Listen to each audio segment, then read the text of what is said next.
तारीखों का ऐलान हो गया है। 10वीं की परीक्षाएं 18 फरवरी से 10 मार्च तक चलेंगी, तो 12वीं की परीक्षाएं 17 फरवरी से 12 मार्च तक होंगी। 10वीं और 12वीं की प्रैक्टिकल परीक्षा 12 फरवरी से 25 मार्च के बीच आयोजित होंगी। माध्यमिक शिक्षा मंडल ने अपनी वेबसाइट पर डेट शीट जारी कर दी है। सभी परीक्षाएं सुबह 10 बजे से दोपहर 1 बजे के बीच होंगी। छात्रों को सुबह 8:30 पर परीक्षा केंद्र पर पहुंचना होगा। 9:45 के बाद परीक्षा कक्ष में प्रवेश नहीं दिया जाएगा। परीक्षा शुरू होने से 10 मिनट पहले छात्रों को उत्तर पुस्तिका और 5 मिनट पहले प्रश्न पत्र दिए जाएंगे।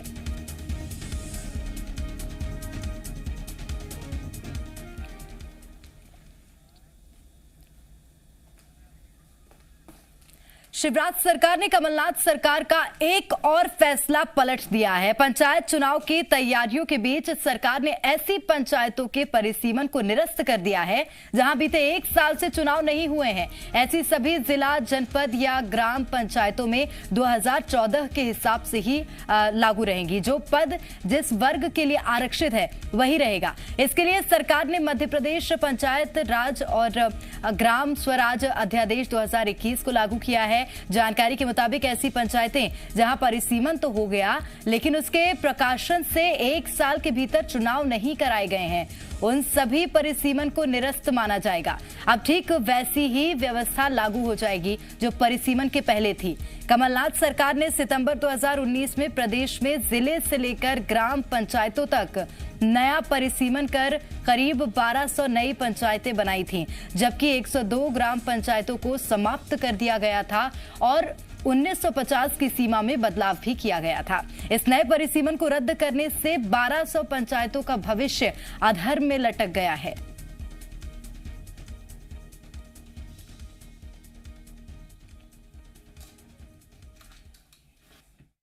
अध्यादेश कल जारी कर दिया गया है पंचायत चुनाव के बारे में, और उस अध्यादेश में जो पुराने वार्ड थे, चूंकि नए वार्ड जो कांग्रेस बीच में सरकार आई थी उसने बनाए थे, उसके बाद 1 साल तक चुनाव हो नहीं पाए, इसलिए वो स्वयं ही अग्राह हो गया था। पुराने वार्डों के लिए जो पुराने चुनाव हुए थे उन्हीं वार्डों पर निकट भविष्य में पंचायत के चुनाव होंगे, पंचायत के भी, जनपद के भी, जिला पंचायत के भी। ग्राम पंचायतों के परिसीमन रद्द करने के शिवराज सरकार के फैसले पर सियासत भी शुरू हो गई है। कांग्रेस विधायक पीसी शर्मा ने सरकार पर हमला बोला है। उन्होंने कहा है कि शिवराज सरकार राजनीतिक फायदे के लिए परिसीमन रद्द की है। उन्होंने सरकार के फैसले के खिलाफ हाईकोर्ट जाने की बात कही। तो वहीं पूर्व मंत्री रामपाल सिंह ने सरकार का बचाव करते हुए फैसले का समर्थन किया। रामपाल सिंह ने आरोप लगाया है कि कमलनाथ सरकार ने राजनीतिक फायदे के लिए पंचायतों में तोड़ मरोड़ की थी। उन्होंने कहा कि पंचायतों के परिसीमन से राजनीतिक दृष्टि से कांग्रेस को फायदा था, इसलिए शिवराज सरकार ने फैसला पलट दिया है।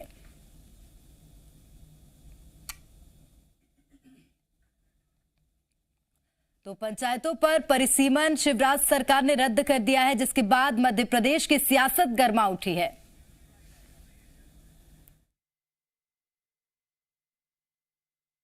सरकार का फैसला पलट दिया है आज शिवराज सरकार ने। ये कांग्रेस इसमें चर्चा करेगी और आगे स्टेप लेगी। अगर आवश्यकता पड़ी तो कोर्ट भी जा सकते हैं। चाहे चुनाव में कांग्रेस जीतेगी पूरी ताकत से, कोई सा भी चुनाव है पूरी जीतेगी। हमारा सीधा मानना है कि इनने पंचायतों में बहुत तोड़ फोड़ किया है। 10-10, 15 किलोमीटर एक गांव को मिला दिया, एक बेगमगंज में एक गांव मिला दिया, 15 किलोमीटर घूम कर जाएंगे। 15 महीने में इतना बेलाई काम, बेकार काम कांग्रेस ने किए हैं, उसका तो हम घोर विरोध करेंगे। 20 किलोमीटर एक पंचायत का गांव में वोट डालने आएगा नदी बीच में। भोपाल में लेखा परीक्षा जागरूकता सप्ताह के समापन कार्यक्रम में सीएम शिवराज समेत कई नेता और अधिकारी शामिल हुए। शासन के सुधार में लेखा परीक्षा की भूमिका पर संगोष्ठी हुई, जिसमें संबोधित करते हुए मुख्यमंत्री ने कहा कि निंदक को हमेशा पास रखना चाहिए। हम चाहते हैं कि पीसी शर्मा जी हम पर नजर रखें। नजर रखने का बहुत फायदा होता है, लेकिन अड़ंगा डालने का काम ठीक नहीं है। ऑडिट में विपक्ष हमेशा सरकार के दोष निकालता है, लेकिन ये सोच बदलने की जरूरत है। जिस काम के लिए पैसा आया है वो सही काम में इस्तेमाल होना चाहिए। हमने जो ऑडिट का काम है और विशेषकर सरकारों ने सरकारें काम करती है, योजनाओं पे पैसा खर्च करती है, वो पैसा सही खर्च हुआ कि गलत खर्च हुआ, ज्यादा खर्च हुआ, कहां बचाया जा सकता था। कबीरदास जी ने कहा है, वो मुझे तो बहुत अच्छा लगता है, निंदक नीरे राखिए आंगन कुटी छवाए, बिन पानी साबुन बिना निर्मल करे सुभाए। मतलब आलोचक को आसपास रखिए, वो आप पे नजर रखेगा। हम चाहते हैं कि पीसी शर्मा जी हम पे नजर रखें, और वो नजर रखने का फायदा होता है, कहीं अगर गड़बड़ हो तो वो गड़बड़ ठीक कर ली जाए। लेकिन सरकारों ने ऑडिट के काम को कई बार ऐसा लगा कि अड़ंगा डालने वालों के रूप में देखा। वास्तव में वो सोच सही नहीं था। ये जो ऑडिट होते हैं, इसमें जो खंडिकाएं होती हैं, उसकी 10-10, 12-12 रिमाइंडर देने के बाद भी उसके जवाब नहीं आते, और जवाब नहीं आए तो सालों वो ऑडिट चलता रहता है। और जो दोषी अधिकारी होते हैं, बड़े और कर्मचारी, वो उनके खिलाफ कोई एक्शन नहीं हो पाता है, या तो वो रिटायर हो जाते हैं या उनका निधन हो जाता है। ये एक सेल हर एक विभाग में होना चाहिए जो इनके जवाब तुरंत। मध्य प्रदेश के पूर्व मुख्यमंत्री कमलनाथ ने आज पार्टी अध्यक्ष सोनिया गांधी से उनके आवास पर मुलाकात की। इस दौरान देश के राजनीतिक हालात और पार्टी से जुड़े कई मुद्दों पर चर्चा की गई। बैठक में कमलनाथ ने कृषि कानूनों की वापसी और किसानों के संघर्ष में कांग्रेस के साथ देने को लेकर सोनिया गांधी को बधाई दी। इस दौरान कमलनाथ ने मध्य प्रदेश में चल रहे सदस्यता अभियान, संगठन के कार्यक्रमों और आगामी योजनाओं की जानकारी दी।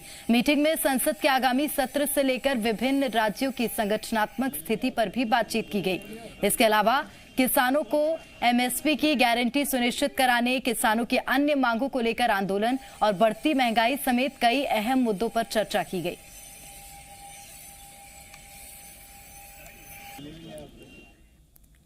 सीएम शिवराज सिंह चौहान ने मंडला में जनजातीय गौरव सप्ताह समापन कार्यक्रम में शिरकत की। इस दौरान सीएम ने आदिवासियों को 600 करोड़ के विकास कार्यों की सौगात दी। जनजातीय लोगों पर अदालती मुकदमे वापस लेने, बच्चों की शिक्षा, आयुष्मान योजना का लाभ, पाताल पानी रेलवे स्टेशन का नाम टंटिया मामा रखने का ऐलान किया है।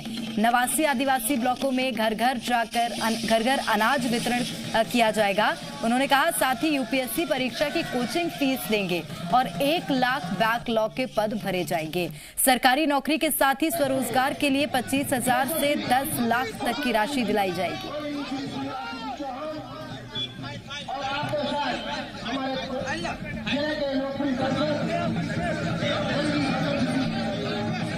नवासी विकास खंड, अब राशन की दुकान पे नहीं आना पड़ेगा। राशन की दुकान से सामान गाड़ी में भरा जाएगा राशन, और आपके गांव आएगा। गाड़ी भी अच्छी बनाई है दादा बिसाऊलाल सिंह जी ने, उसी में तौल काटा, उसी में सारा इंतजाम।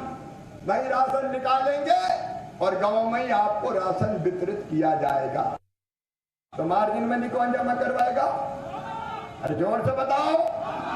मामा जमा करवाएगा, तुम्हारा कुछ नहीं लगेगा। हम मार्जिन मनी जमा करेंगे, हम गाड़ी फाइनेंस करवाएंगे, और मेरा आदिवासी बेटा बेटी अपनी गाड़ी में जाएगा और उसको 26,000 रुपया महीना दिए जाएंगे, ताकि गाड़ी की किस्त निकल जाए और उसका भी फायदा हो जाए, रोजगार भी मिल जाए।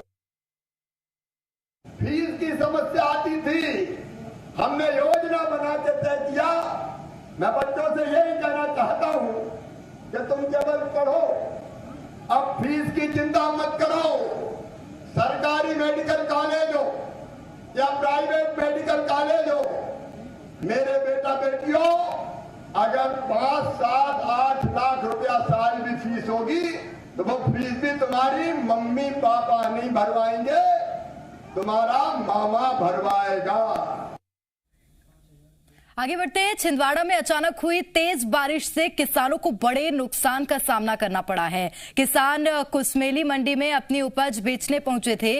मंडी के शेड में व्यापारियों का कब्जा होने की वजह से किसानों का अनाज खुले में पड़ा था। तेज बारिश के बीच किसान अपनी उपज को सुरक्षित स्थान तक नहीं पहुंचा पाए और उनकी उपज भीग गई।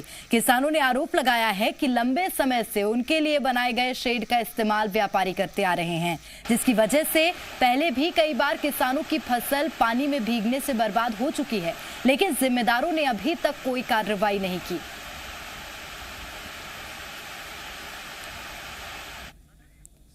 राजधानी भोपाल में बदमाशों को खाकी का खौफ तक नहीं है। दो बदमाश एक युवक की सरेराह पिटाई करते नजर आए, जिसका वीडियो सोशल मीडिया पर वायरल हो रहा है, जिसमें बदमाश एक युवक पर लात, मुक्के और बेल्ट बरसाते नजर आ रहे हैं।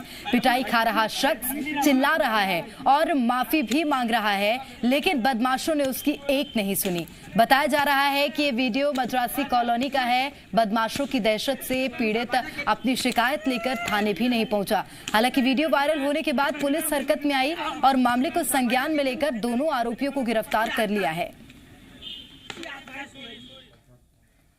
और खबर भिंड से है। ऑनलाइन शॉपिंग कंपनी अमेजॉन से गांजा सप्लाई के मामले में पुलिस ने एक और आरोपी को गिरफ्तार किया है। आरोपी के पास से 17 किलो गांजा बरामद किया गया है। पिछले दिनों कड़ी पत्ता के नाम पर गांजे की सप्लाई का पर्दाफाश हुआ था। मामले में पुलिस ने सूरज पवैया और मुकुल जायसवाल को गिरफ्तार किया था। इनसे पूछताछ के बाद आज शिव कुमार शर्मा को गिरफ्तार किया गया। पुलिस ने बताया कि मुकुल अपने पते पर गांजा मंगवाता था, जिसे वो सूरज पवैया को देता था और फिर सूरज पवैया से गांजा लेकर शिव कुमार अपने बेटे के साथ मिलकर उसे खपाता था। मामले में पुलिस शिव कुमार के बेटे की तलाश कर रही है। अगहन महीने के पहले सोमवार पर बाबा महाकाल आज भक्तों का हाल जानने नगर भ्रमण पर निकले। करीब 2 साल बाद वो मौका आया जब भक्त भी बाबा की शाही सवारी में शामिल हुए। रजत पालकी पर सवार बाबा महाकाल ने चंद्रमौलेश्वर के रूप में भक्तों को दर्शन दिया।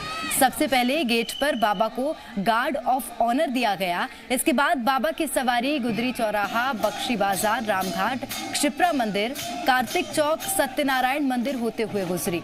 जगह जगह सवारी का स्वागत किया गया। लोगों ने फूल बरसाकर अपना उत्साह दिखाया।